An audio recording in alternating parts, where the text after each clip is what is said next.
Hey everyone, Nick LaRovere, TotalStoryteller.com. Today, I'm going to explain how you, as a director, can take your fancy, crisp new script and take those emotional key points out and translate those into visuals for your audience. The director's prep. I'll show you how I do it, so let's get started.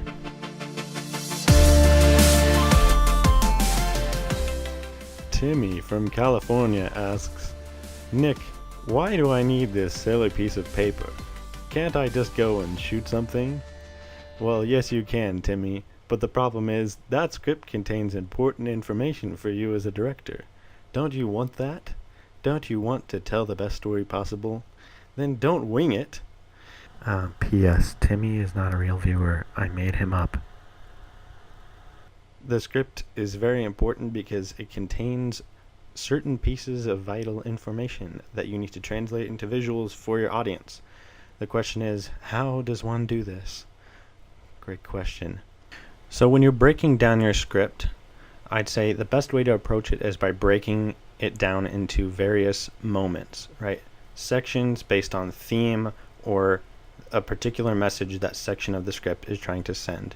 So what I did was I broke the script down into sections based on generally what was happening in that section, right?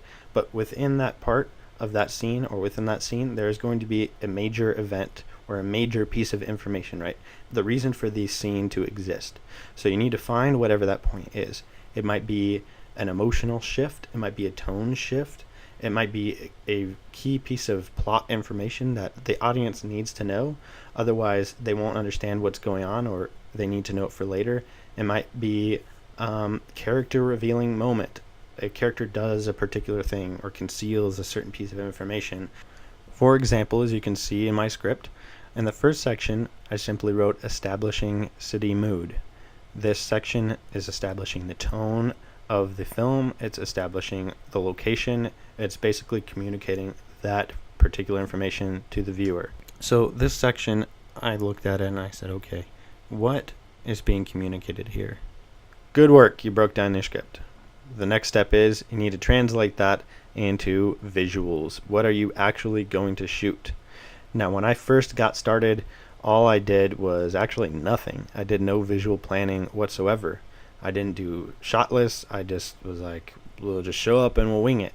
This is a terrible idea. The reason this is a terrible idea is because you have not actually forced yourself to sit and think through why you are doing what you're doing, right? If you try and do it on set, you're probably gonna pick less effective choices, but also if you're trying to make those creative decisions on the spot, that's going to use up brain power that you could be used to focus on the actors or solve on-set problems which are inevitably going to arise.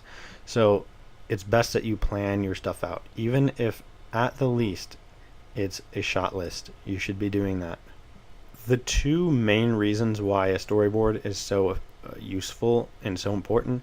Firstly, it forces you to think through each moment, each decision. What can I do to tell this moment, to tell this piece of the story effectively, right? Through various shots, through cutting. It makes you just think through all of that, which is very helpful.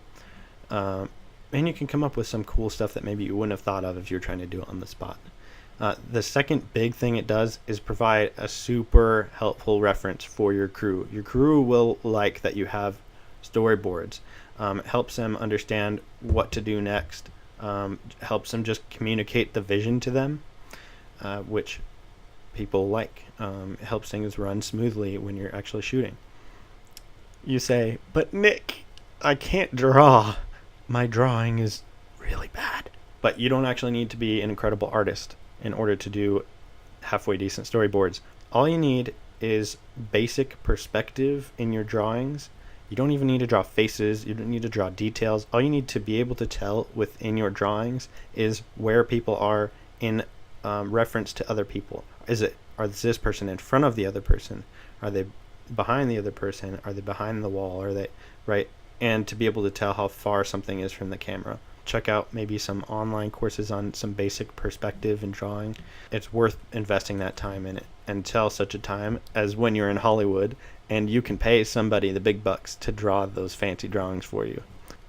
There are apps out there where you can create storyboards where it's just picture environments or very simple 3D environments with 3D models that you place in that. That will also work. As you can see in some of my storyboards, some of the frames I've spent more time on than others. This one I did spend a decent amount of time on, but I wasn't trying to make it this incredible masterpiece. I just wanted it to work. It's just enough so that I could see what I had planned and my crew could understand what it was I was trying to do. Now, I have done some frames before in some other works where they look incredibly amateurish, but again, it doesn't matter. It just needs to be good enough so that people can understand it. This has been an episode of Storyteller. I hope that you enjoy this video and that you can apply it, that you will apply it to your films, because it will help you out a lot and you will make better films because of it. If you like this video, please like the video, please subscribe, please hit the little notification bell, because sometimes you won't see the subscribed videos in your feed. Also, you should join my awesome mailing list, because there's a community of filmmakers out there on the Storyteller community on Facebook and on the mailing list that get awesome content every week. Every week. Motivation, other things, all the stuff, and you want it. I promise you, you will regret not joining us.